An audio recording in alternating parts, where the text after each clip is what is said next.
Վատիկանում Փաշինյանը և Հռոմի Պապն անդրադարձել են Հայաստանի և Ադրբեջանի միջև խաղաղության հաստատմանը։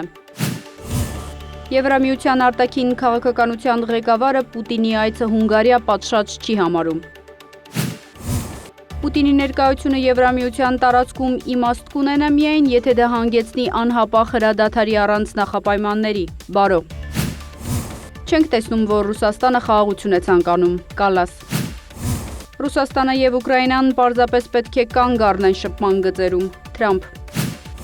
Թրամփը հայտարարել է Կոլումբիայի նկատմամբ մաքսատուրքերը բարձրացնելու և երկրին հատկացվող ֆինանսական օգնությունը դադարեցնելու մասին։ Լուվրի թանգարանից գողացել են կայսերական հավաքածուի 8 զարդ։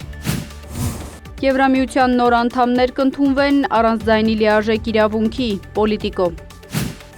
Իսրայելի և Համասի միջև փոխադարձ հարվածներից հետո դարձյալ հրադադար է հաստատվել։